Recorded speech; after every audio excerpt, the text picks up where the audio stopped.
Creative babble. This episode is brought to you by LifeLock. When you visit the doctor, you probably hand over your insurance, your ID, and contact details. It's just one of the many places that has your personal info. And if any of them accidentally expose it, you could be at risk for identity theft. LifeLock monitors millions of data points a second. If you become a victim, they'll fix it, guaranteed, or your money back. Save up to 40% your first year at lifelock.com/podcast. Terms apply.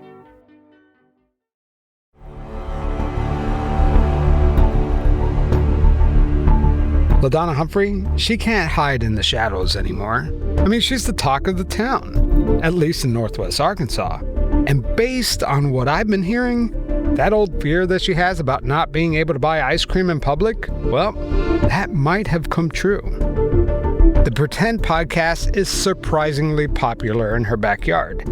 But, believe it or not, there are still families of victims living just miles away from her who have never heard her name. And yet, despite her reputation for manipulation and harassment, she's making her way into these victims' families' lives, into their tragedy. You'd think after everything, the $3.5 million judgment, the public exposure, the evidence of harassment, that LaDonna might finally call it quits. Pick up a new hobby, cultivate her own sourdough starter, join a pickleball league. But nope, she's not backing off. She is doubling down. To this day, Alicia Lockhart, her former co-author and podcast host, is still getting spammed with ads for yeast infections and herpes medication. LaDonna's surrogate, David McCaslin, continues the harassment on his trash blog, revealing Alicia's location.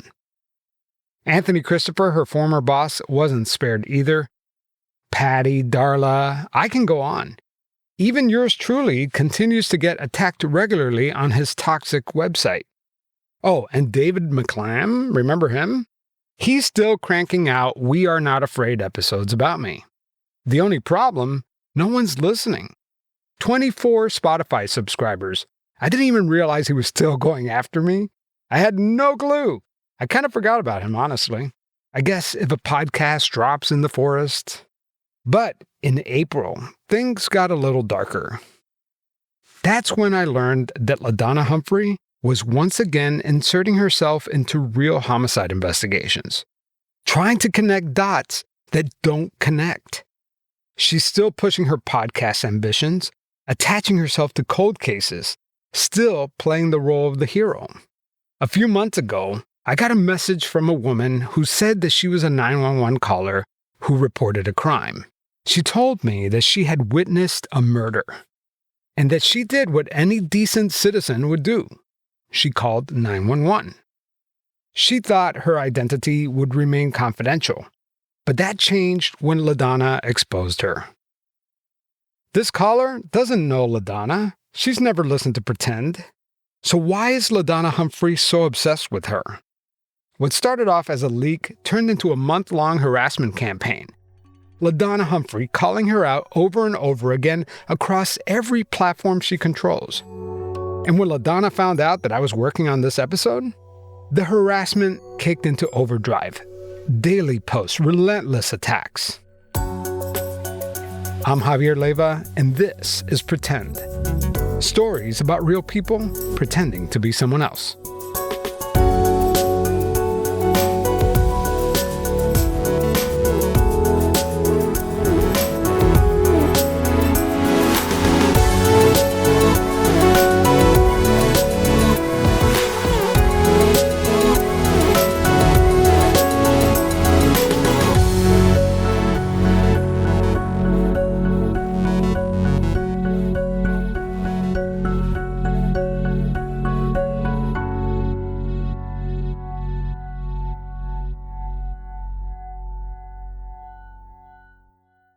You don't technically need this car. You say that out loud to yourself. You say, I have no space. You say, I'm just looking. Then you click. Then you zoom in on photo number 87 and whisper, oh no. Then you text a friend, the one who always enables you. You say to yourself, this is the last one, knowing it is not. you don't need this car. But maybe, just maybe, this car needs you. Bring a trailer. It's never just a car. Madison County Sheriff's Office is investigating a homicide after deputies found remains of a woman last week who went missing a few months ago. Today, Matt Durrett, prosecuting attorney for the 4th Judicial District, confirmed those remains belong to 30-year-old Taylor Barksdale, who has been missing since this summer. Taylor Barksdale was last seen on July 20th, 2024 in Madison County, Arkansas, about an hour away from Bentonville, where LaDonna Humphrey lives. On August 5th, County Dispatch received a call for a disturbance in Kingston. The caller reported that she could hear a woman screaming, sounded as if she were in distress. Perhaps she was being beaten or being tortured, whatnot. The 911 call came in early August, reporting what sounded like a woman getting raped. But Taylor's remains would not be found until mid-September, a month and a half later. When the sheriff's office finally announced the discovery, they confirmed her body had been sent to the state crime lab. There was no mention of an autopsy, no information about the condition of the body. Rumor had it that Taylor's body was wrapped in a hay bale or found in a coyote den. Some say that she was cut up with a chainsaw. The sheriff denies all these rumors. So what happened the night that the 911 call came in? Well, it turns out that the deputy who was dispatched to respond to the 911 call never showed up that night. He never even left the station. That's when LaDonna Humphrey took interest in this case. But this wasn't the only Madison County case LaDonna had her sights on. There's the case of Billie Jean Phillips. In 1994, Billie Jean Phillips was found murdered in Madison County, beaten and strangled. Evidence was missed, suspects came and went. 30 years later, no one has been charged. The case remains unsolved, and unsolved murders are kinda LaDonna's jam. They're like a blank canvas for a budding true crime author. Then there's the case of Jason Liero. In January 2022, after years of struggling with addiction and a recent separation from his wife, Jason Liero disappeared. He was last seen in Madison County, Arkansas. These cases have very little in common.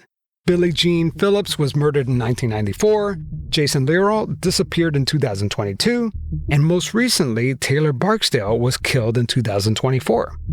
I guess the only thing that they have in common is that all three of these cases involved drug addiction, and they took place in Madison County. But that's pretty much it. But that doesn't stop some people from making connections between the cases. On March 13th, a new Facebook group popped up called Madison County Mysteries. The banner image shows Taylor Barksdale, Jason Liero, and Billie Jean Phillips' Polaroid photos pinned to a corkboard with red strings connecting them, almost implying that these missing people and mysterious deaths had something to do with one another. The page has 1,300 followers. Despite the fact that the comments are disabled and the page admin is not listed, very strange. But there was one person heavily promoting this page. You guessed it, LaDonna Humphrey. Mind you, LaDonna Humphrey has very little connections to Madison County. Years ago, she fostered 2 children from the area, but that's pretty much it. Again, it's over an hour away. So why the big mystery?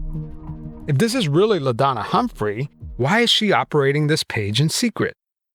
In the past, LaDonna Humphrey was more than happy to bask in the limelight. But these days, LaDonna 2.0 works more like a puppet master, convincing lesser intelligent people to do her dirty work. If she wanted to connect these cases, she's going to need someone in Madison County to add legitimacy to her claims. And she found someone. But, unfortunately for her, this guy was no dummy. He goes by the pseudonym Jay Brown. Jay Brown is a former law enforcement officer who, in his own words, has, quote, disdain for the corruption within the sheriff's department in Madison County. You see, Jay Brown was a career law enforcement officer. He worked in several police stations across Missouri and his home state of Arkansas. But it all ended when he was fired and criminally charged with sharing sensitive police information. Jay Brown eventually accepted a plea deal, and those charges were dropped. Since his departure from law enforcement, Jay Brown has taken aim at Madison County Sheriff Ronnie Boyd. Jay Brown insists that he's not a bitter ex-cop. He claims to have witnessed evidence tampering, aggravated assault, even conspiracy to commit capital murder, and not by strangers, by fellow deputies. He's naming the sheriff, the captain, the lieutenant, and the sergeant. Jay Brown is a complicated character. Today, he no longer carries a badge, yet he devotes most of his time and money investigating cases like Jason Leroy's disappearance. He aligns himself with Jason Leroy's estranged sister and a woman claiming to be a private investigator. Jason Leroy's sister-in-law, Tezra, says that this former cop has done nothing more than muddy up the water. He claims he's been investigating, but what he has done is a lot like LaDonna, is created stories and kind of derailed a lot of things from his interference. And they faked a ping on Jason's phone. What do you mean by that? Fake the pin. What does that mean? Okay, so you know how on cellular phones they can ping it and tell the location of the phone? Yeah. Okay. So when Jason was missing, Shauna had come into the picture. Shauna is the woman who claims to be a private investigator. And she had contacted me and said that she had pinged Jason's phone and that it had pinged in White County, and she believed his phone to be there and him to be with it. And so she said she was going to turn it into the police. It was all a lie. It never happened. What never happened? The ping never happened because Jason was not sharing his location with her? Well, Jason was already missing at this point. His phone still has never been found. Jay Brown admits that the private investigator used some questionable techniques to ping the phone and embellished some of the details. He also believes that all these mysterious deaths and overdoses in the area are all connected, and somehow the sheriff is involved. At one point, he even accused Tezra and Jason's wife of murder. He essentially accused my sister and us of murdering him. He began meddling in the case, talking to witnesses, telling outlandish stories, just out and out lies, claiming that the police department had Jason's jawbone down there, claiming that they had found Jason's phone, claiming that Jason's head and hands had been found. Of course, accusing us, saying it's solved and accusing us of the murder. But here's the thing. There's no evidence that Jason Leroy is even dead, let alone murdered. He simply disappeared. Jason Leroy could very well be alive today. Tezra tells me that Jason had many reasons to run away. How does LaDonna fit into all this? When she started sharing these Oasis and Madison County murder mysteries and all the Lost Girls posts that were made about Jason, I thought, well, there's something to this. And so I was like, I got to figure out who LaDonna Humphrey is, because I figured out she was the one on the pages, right? I was like, I got to figure out who this is. And so when I looked deeper into her, because my friend was like, I looked up some stuff. It's not good. You need to check it out. I don't have text messages to prove that she's talking to her. It's just a pattern of events with Sarah. So you assume that John Perry Brown reached out to LaDonna, but you're not 100% sure about that, right? No, I'm not. So I'm assuming it was him because of the way she's approached it. LaDonna just came in and started attacking, and she's pushing his narrative. So that's why it makes sense to me. It's not Jason's missing, and, it's, who murdered him is the narrative. Right. And that all of Madison County is corrupt and all of Madison County is terrible. Jason Brown admitted to me over text that some of the evidence he's collected is meant to stir things up, including what he claimed to be Jason Leroy's jawbone, which he says it could very well be an animal bone. He claimed to me that he has done a more thorough investigation than law enforcement, but he knows he's limited without a badge, warrants, and subpoenas. Like any criminal investigator, he often posts things publicly to generate new leads and to apply pressure on law enforcement. He wrote to me and said, quote, I don't care what scares a suspect into turning on the other, so long as somebody talks, unquote. You see, many people don't realize, but cops are allowed to lie and use misdirection to gain information from suspects. But Jay Brown is no longer a cop. He's just a citizen. And he's not a journalist who's responsible for delivering accurate and vetted information and making corrections when he gets it wrong. If you ask me, Jay Brown is more of a vigilante. But back to LaDonna. How can we prove that LaDonna is involved in all of this? Is she really the person that's behind this Facebook page, Madison County Mysteries? Now, I do have text messages that came by mistake to my husband, actually, from a woman who's big on the corruption story and all these murders being connected, because that's what John Brown's trying to do, is connect Taylor and Jason, which isn't true. But she sent them by mistake, like she transposed the number, and she says in the text messages, and I have them, that Jay Brown had given her that number, and she thought she was speaking with LaDonna Humphrey. So I do have proof that he's giving people LaDonna's number so that they can give her this information. I've seen the text message. Clearly, someone looking into Jason Lerrill's case is pointing people to LaDonna Humphrey. Something else is happening in Madison County. The Madison County Sheriff made the rare move of posting a lengthy statement on Facebook. The sheriff insists that Jason's disappearance and Taylor Barksdale's homicide are not connected, and if they were, he would make that public. He also alluded to the fake social media accounts constantly harassing the sheriff and reporting him to multiple government agencies. Fake social media accounts, eh? That sounds familiar. One account went by the name of John Henry. The other is Genevieve Wolf. And so now there's also like these fake accounts that are harassing people. Do you know anything about that? About these fake? Yeah, the John Henry and the Geneva, and I think there's another one. Yeah, that were recently created. And John Henry, that fake profile, was the one that was just really attacking the sheriff and attacking the county and the community.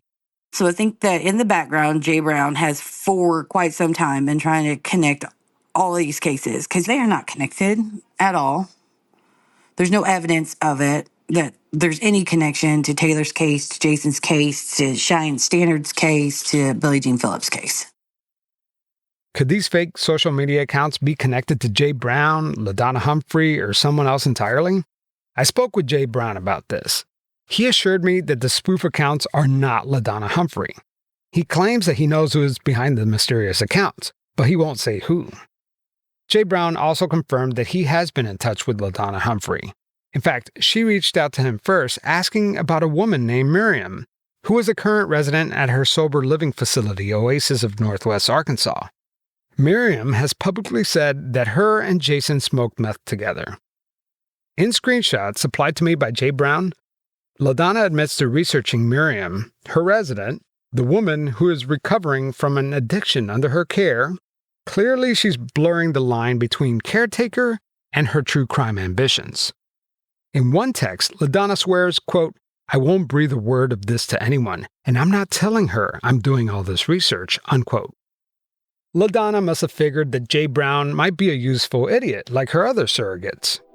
But this guy, Jay Brown, recognized that LaDonna was trouble and quickly cut ties. But before he did, Jay Brown confirmed that LaDonna Humphrey is indeed the person behind the Madison County Mysteries page. He has a screenshot to prove it too. Mystery solved, right? LaDonna is indeed the person behind the Facebook page dedicated to Taylor Barksdale, Billie Jean Phillips, and Jason Lerrill. When we come back, LaDonna Humphrey sinks her teeth into the Taylor Barksdale investigation. She decides to target the 911 caller who witnessed the murder and causes complete chaos in the case. Choice Hotels gets you more for your money so you can maximize any road trip. Like with the road trippers we see here in their natural habitat, the breakfast area at a Comfort Inn. Here's a dad teaching his son how to make waffles, fluffy golden waffles. There's a mom making sure her daughter eats some fruit to avoid the "I'm hungry" from the back seat. and a sibling standoff over the last muffin. This is the cycle of vacation maximizationing in all its glory. Check into more. Book direct at choicehotels.com.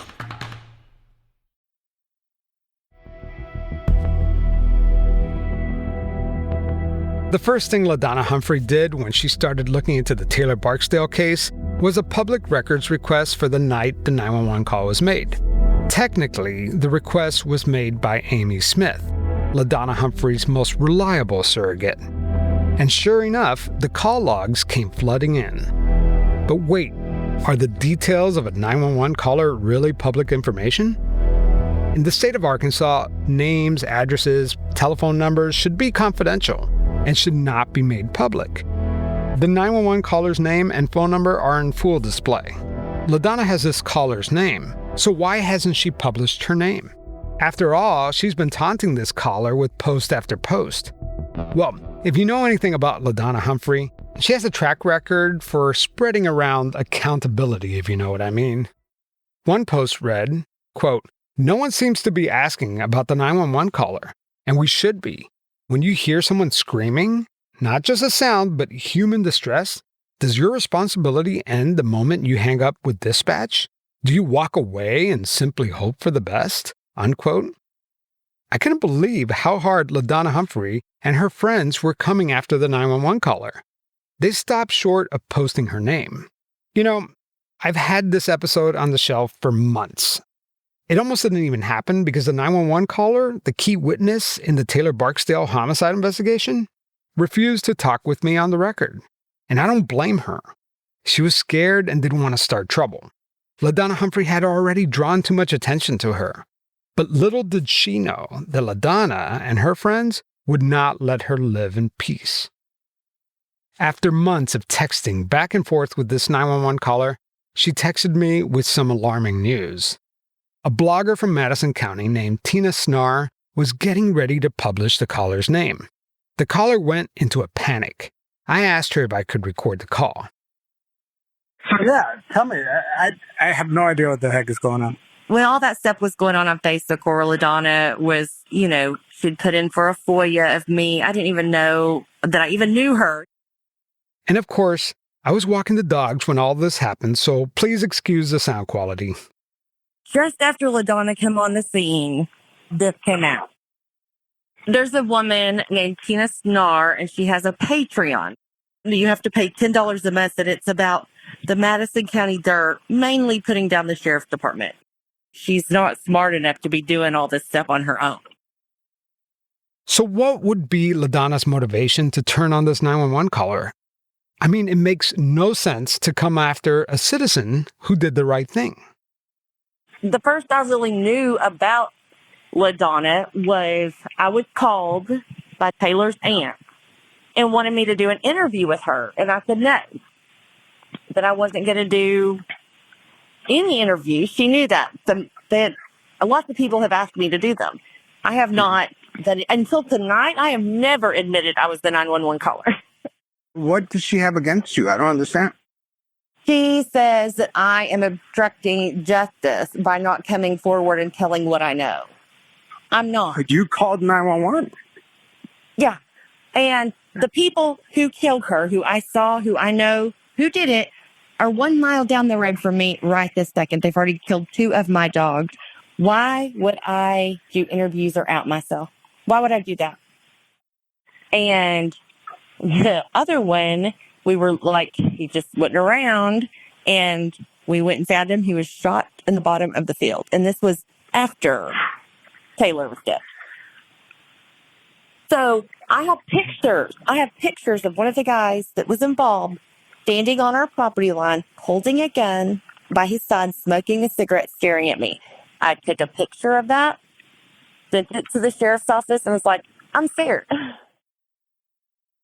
Listen, I'm not going to get into the details of the suspects.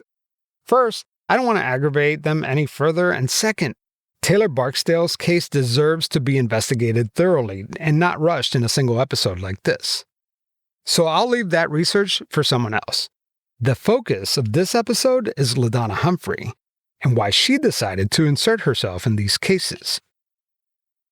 So how are you so sure that the night that you called 911 that you were reporting the actual murder? To be graphic, I mean, I don't know how to. I know it's not like they live down the road from me. They live in my front yard. Oh, okay. Like, I'd have to show you, but you witnessed the actual murder? I mean, I didn't see it because it was midnight. Right. But you heard it? And I have a yard light, and a porch light, but that the way they were positioned over the hill, I can hear it to this day. I hear it all in my head. Yeah. I know what I heard. I know who did it. I know their voices. I know. I never doubted or thought, never wavered. And now, did they know that you were the one that called 911? Yes. I mean, it's been rumored, but until about 10 Until minutes LaDonna. ago. Well, Yeah, about 10 did minutes. LaDonna reveal you? Well, she put in for a FOIA, and then, yes, she did an article saying, like, what responsibility does the 911 caller hold? Like, could she have done more? Should she have done more? Is she responsible? But she never wrote it herself. She had that guy in Fort Smith write it. And did they actually write down your name? Like, did they reveal who you were? No. Oh. No, they didn't. Nobody has actually printed my name, but she gave the most details. She said, in the same yard as. I mean, there's only one neighbor. Yeah. There was But she connected the dots for the people across the street. When LaDonna Humphrey says that this caller should have done more to help Taylor, the caller did. Honest to God, you could get it off my ring cam, got in the truck, my husband's truck that was sitting here, with a gun and started down there. And my boys got in the side-by-side to follow me. And so I had to turn around. And they had to see all that commotion. Yeah. But it didn't stop anything. But I did try, but I was not going to let my kids go down in that. They were shooting ARs earlier that day. I did all I could do. But they have just tore me apart. Like she said, the 911 caller did not want her name out there. She didn't want to do this interview with me. But her hand was forced. The Madison County blogger, Tina Snarr, was threatening to post the caller's name on the internet. So the caller beat her to the punch. Right before this telephone interview was recorded, the caller came forward declaring that she was the 911 caller. I guess she didn't want to give LaDonna and Tina Snarr the satisfaction. She was sending me messages telling me, like she's putting my son in it tomorrow and all of this. And I was like, I'm not going to let you out me. I'll out myself. Yeah. Yeah, you sucked the wind out of their strategy, right? But like I mentioned earlier, the alleged killers are still out there. What's keeping them from killing me? That's terrifying. Right? Yeah, I've got to move. I've got to leave. Now that I did this, I'm taking my kids and I'm leaving. Yeah. I mean, that's terrifying.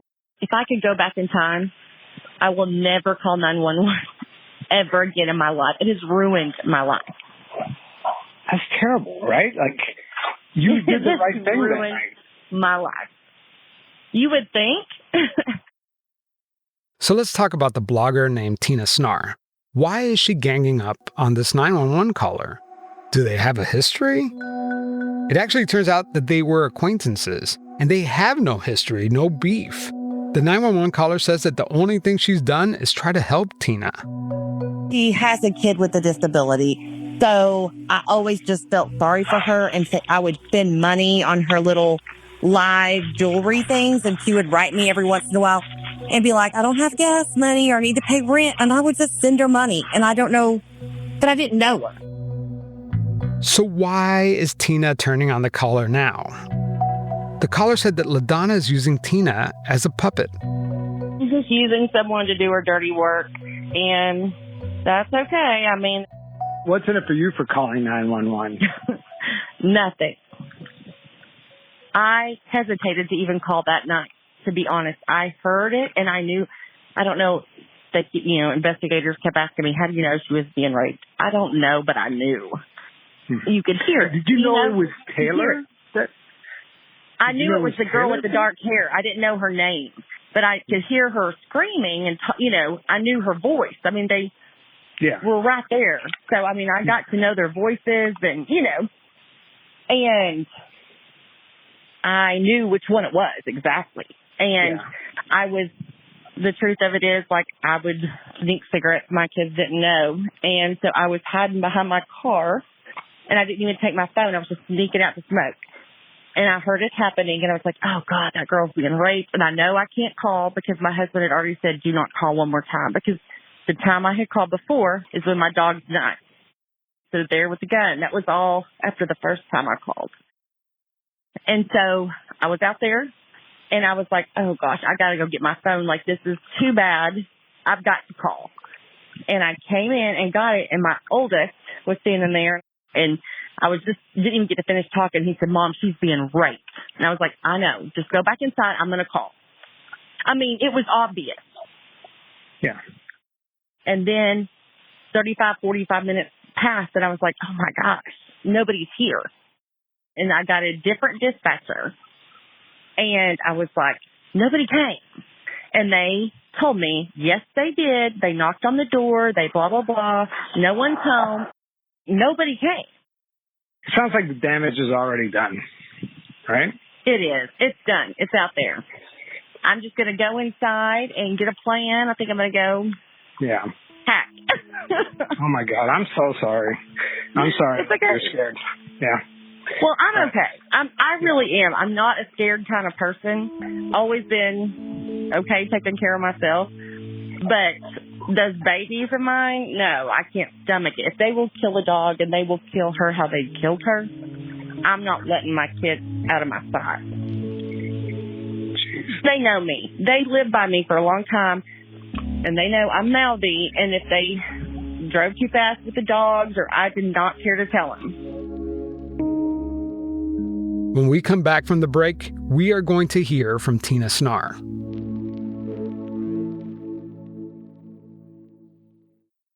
The #1 selling product of its kind with over 20 years of research and innovation. Botox Cosmetic, onabotulinum toxin A, is a prescription medicine used to temporarily make moderate to severe frown lines, crow's feet, and forehead lines look better in adults. Effects of Botox Cosmetic may spread hours to weeks after injection, causing serious symptoms. Alert your doctor right away as difficulty swallowing, speaking, breathing, eye problems, or muscle weakness may be a sign of a life-threatening condition. Patients with these conditions before injection are at highest risk. Don't receive Botox Cosmetic if you have a skin infection. Side effects may include allergic reactions, injection site pain, headache, eyebrow and eyelid drooping, and eyelid swelling. Allergic reactions can include rash, welts, asthma symptoms, and dizziness. Tell your doctor about medical history, muscle or nerve conditions including ALS or Lou Gehrig's disease, myasthenia gravis, or Lambert-Eaton syndrome, and medications, including botulinum toxins, as these may increase the risk of serious side effects. For full safety information, visit BotoxCosmetic.com or call 877-351-0300. See for yourself at BotoxCosmetic.com.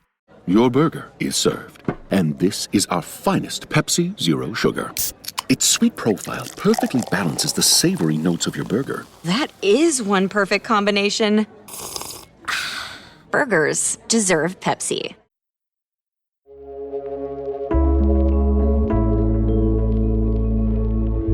Okay, we are recording. So how you been?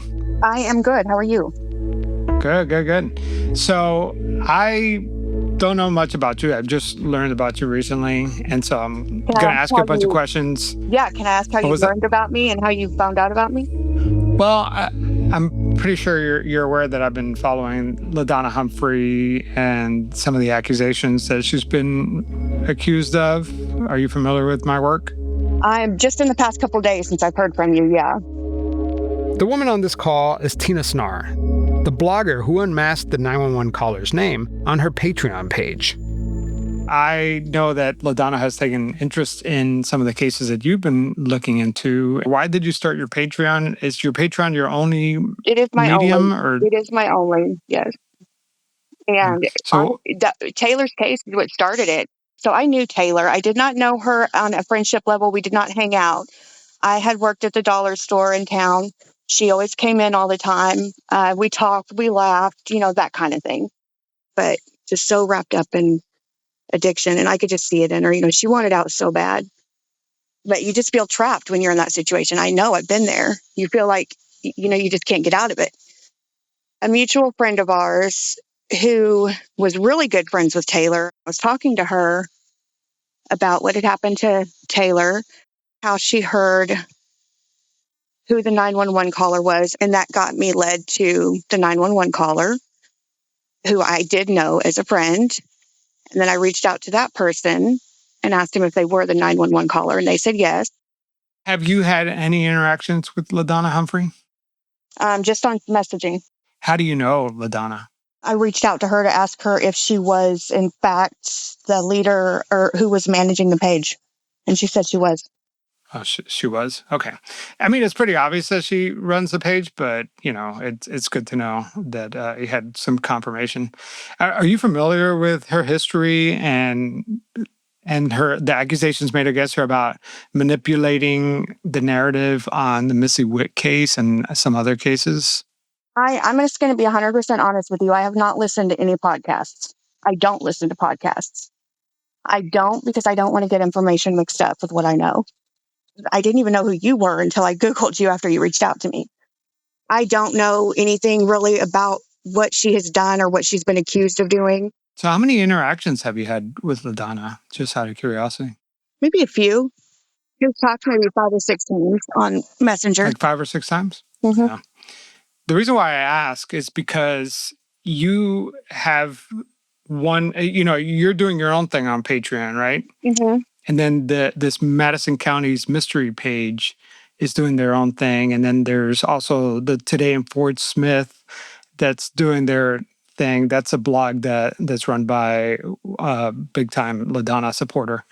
And all 3 of these platforms have one thing in common, which is they've aggressively have gone after the 911 caller. And I just want to know I have not aggressively gone after her. I have not aggressively gone after her at all.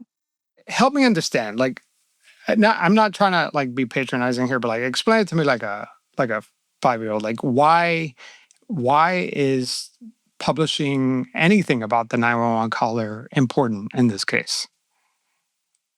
Well, it is important as far as what the people are believing, what they are hearing, and what the truth is, and what's being said.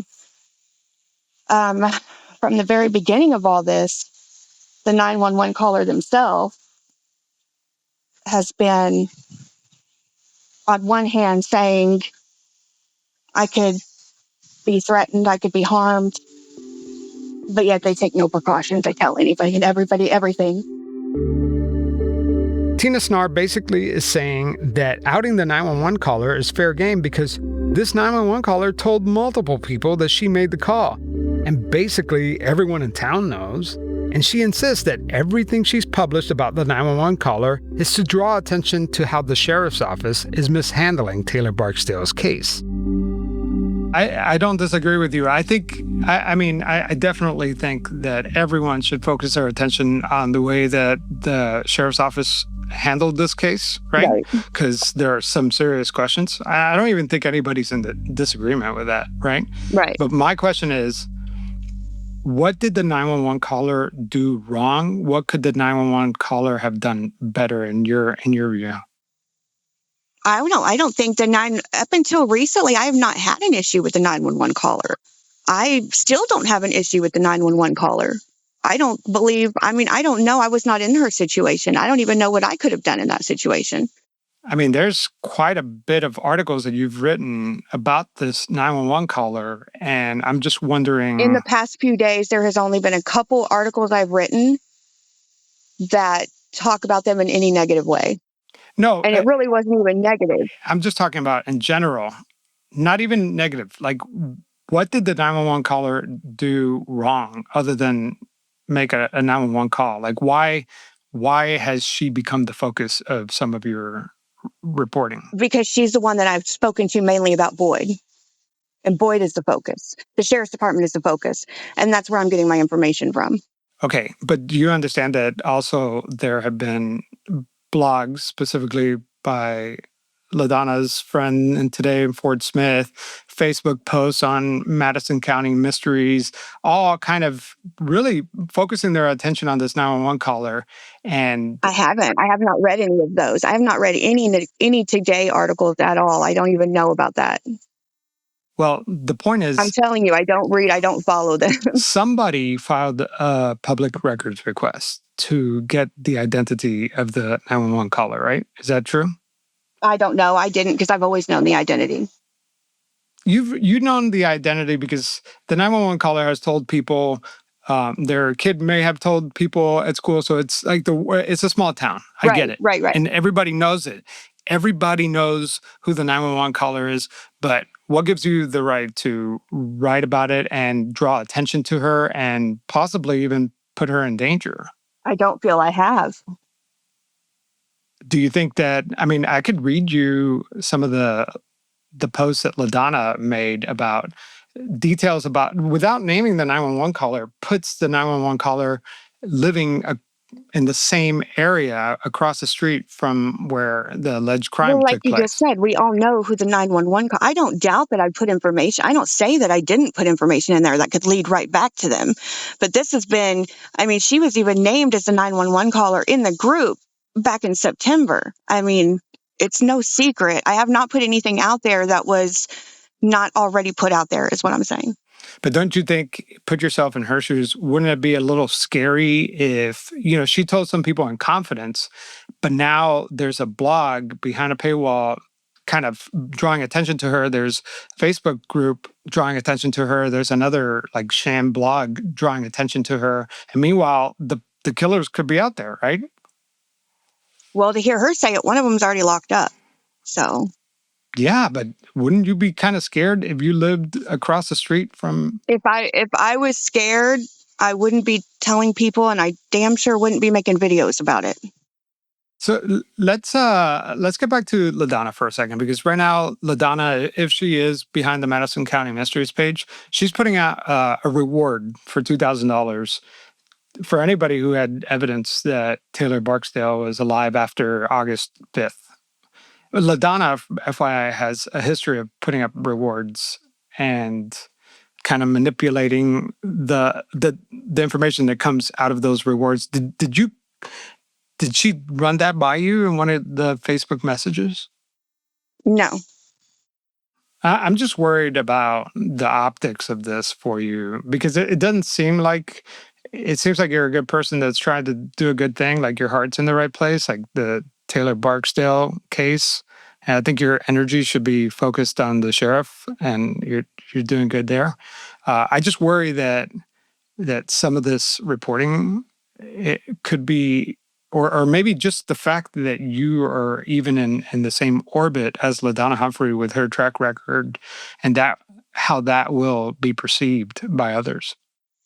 Well, honestly, I don't care how it's perceived by others. I'm not doing this to get friends, or, I mean, people have always seen me for however they wanted to see me. So you're not worried at all that maybe LaDonna could be using this case to maybe further her true crime career or manipulate the data in any way? I don't believe anybody would or could manipulate the data. As far as nobody knows. Here's the thing. Nobody knows what happened. I want to read you something, and just to get your reaction. Okay. Okay. So it says, no one seems to be asking about the 911 caller, and we should be. When you hear someone screaming, not just a sound, but human distress, does your responsibility end the moment you hang up with dispatch? Do you just walk away and simply hope for the best? Because here's the uncomfortable truth. While law enforcement failed Taylor that night, it's also fair to ask if we could have done more by the very person who heard the cries for help firsthand.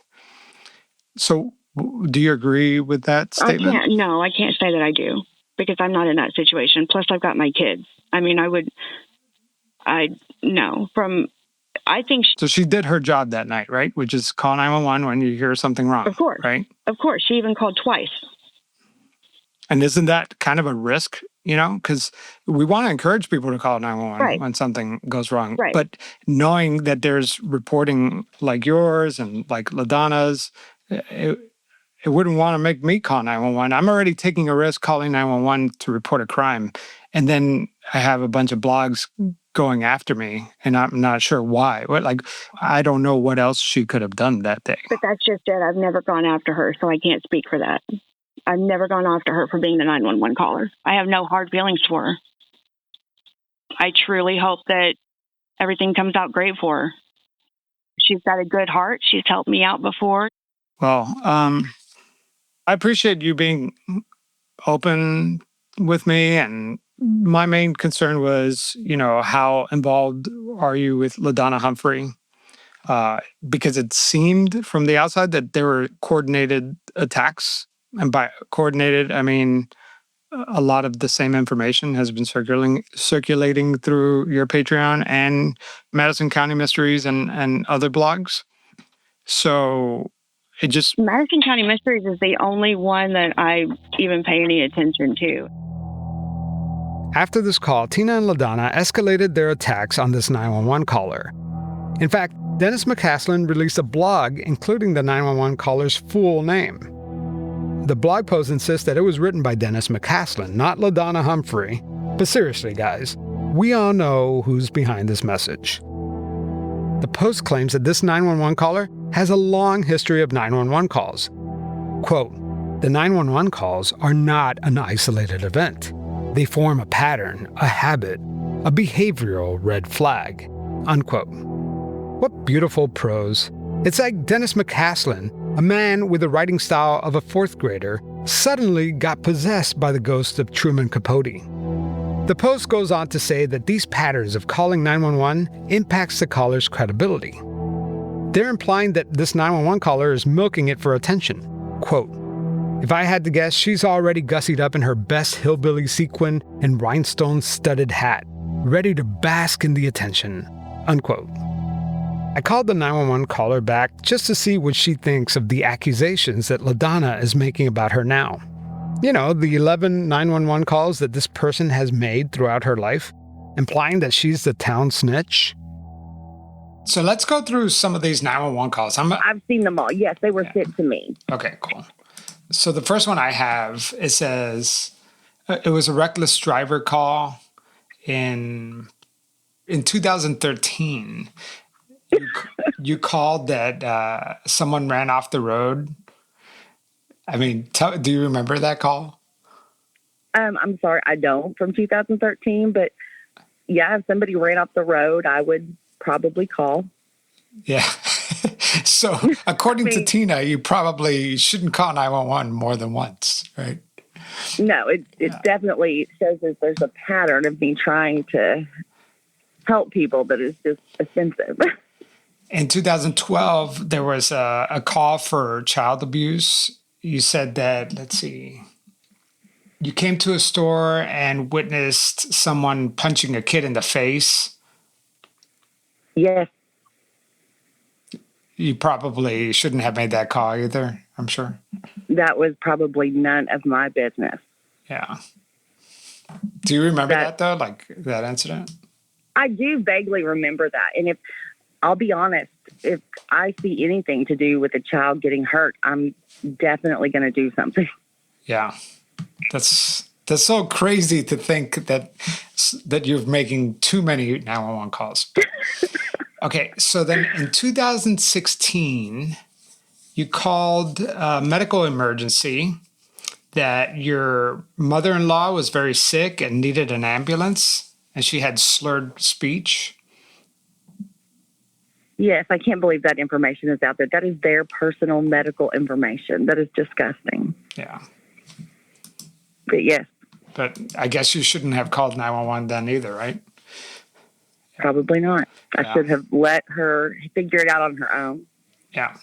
So then in 2017, the caller, it was another medical emergency. The caller advised that an 80-year-old man is on oxygen and he had a pacemaker, and I'm guessing he was having trouble. Yeah. That's crazy. These seem very reasonable 911 calls, by the way. Let's see. I thought they were reasonable. I had no idea that one day I would be in the position where any call I made would be dissected to make sure it was authentic. But I don't remember ever making any calls that I didn't feel like were necessary. Yeah. Like in this case, in 2017, I mean, these are years apart. It's not like you're calling 911 every week, like that lady in Living Color, you know, like that neighborhood. Oh my gosh, I forgot about that. You didn't hear that from me, you know. That's what they're making you seem like. But these are years apart. And in this call, you reported an erratic driver, a driver that was driving and let's see, that almost hit the bridge to avoid hitting a truck, and that it looked like it was a teenage driver who had very dark tinted windows and was driving at a very high speed. I mean, that seems reasonable, right? I would hope so. I would hope somebody wouldn't want their loved one to get hit by somebody doing that, and that somebody would call. Yeah, it really doesn't matter, because the point that they're trying to make is that in their article, they're not pointing out anything in particular that you did wrong, other than you made 11 calls in the past. They didn't say whether they were legitimate calls, but they wanted to paint you out to be the town snitch. Oh, of course. Yes. But as it's pretty obvious, I was never calling for no reason. And I wouldn't even assume, I know 911, you get the police and EMS, but I never even stopped to think that would be considered a 911 call when I'm calling for an ambulance for someone. It's ridiculous. And it is ridiculous. And it's a shame, too, because here we are talking about LaDonna Humphrey and not focusing our attention on the real victims. Who killed Billie Jean Phillips? Who killed Taylor Barksdale? Where is Jason Learle? The focus should be on the Madison County Sheriff or the state police. Meanwhile, all these true crime vultures swarm the scene, trying to feed off of other people's tragedies.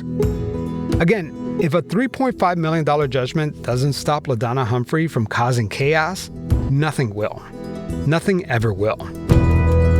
She will most likely abandon these cases and move on to others. And we will be back here calling her out. We will not stop until every victim's family recognizes her name. That is it for today's show. If you want to hear my full conversation with Tina Snarr, head on over to Patreon or Pretend Plus on Apple Podcasts. I'll have a link in the show notes. There was a lot that we talked about that just did not make it into this episode. Today's episode was written by me, Javier Leyva. It was edited by the talented Puneeth Shenoy with the Podcast Pundits. Our theme song is by thechicken.net. Next time on Pretend, we're going to kick off a new series that I'm calling The State of Corruption. You know, we spend so much time talking about national politics, Donald Trump, but oftentimes we forget about the corruption that's happening at the state level. We're going to feature a few states and the blatant corruption that no one is talking about. That's next time on Pretend.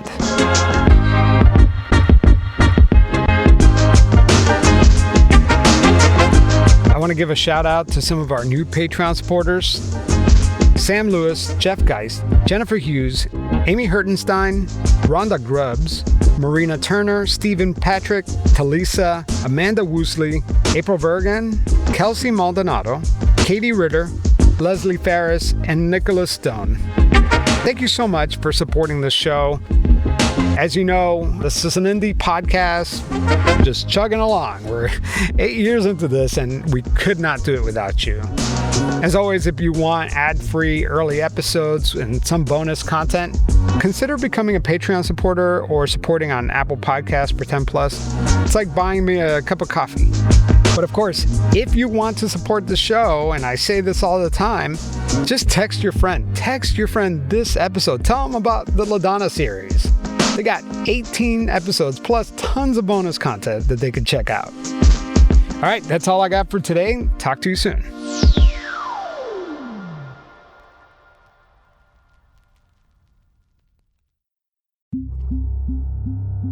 Creative Power.